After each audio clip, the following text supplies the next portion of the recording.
Bonjour à tous, je vous propose aujourd'hui le test de la Metabo KGS 254M.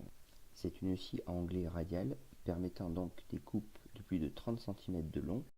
Mon choix s'est porté sur une machine en 254 pour avoir une capacité de coupe relativement importante, mais un encombrement qui soit tout de même modéré dans mon petit établi.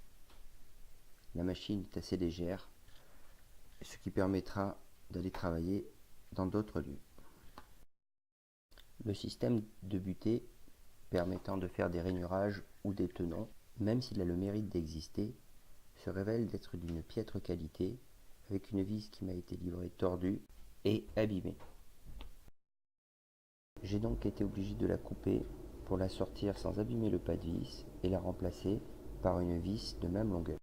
Le réglage de l'inclinaison de la lame présentait également des imprécisions avec la pointe qui n'indiquait pas le 0. Il était facile de bien la positionner. Derrière, on voit le bouton qui permet d'aller en deçà de 0 ou au-delà de 45 degrés.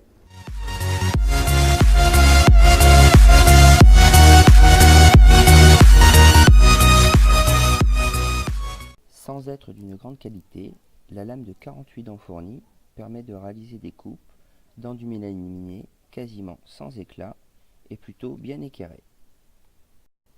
Le système de visée laser est arrivé plutôt mal réglé, trop sur la droite.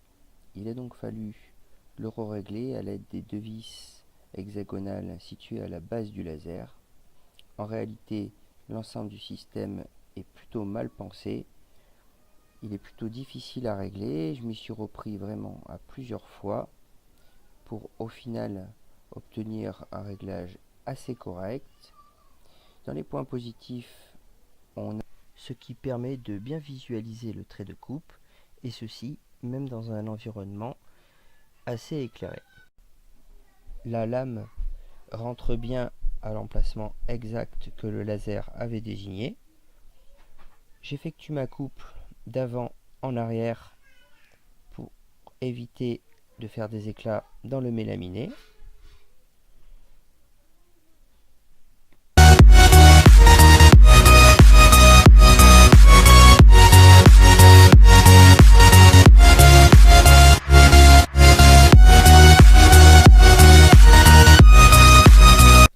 Sur cette coupe, j'avais fait exprès sur la partie gauche de la planche de laisser une partie du trait noir en dehors du trait laser. Il me reste du trait noir sur la planche à la fin de la coupe. Je suis donc très satisfait du résultat et il n'y a aucun éclat sur le mélaminé.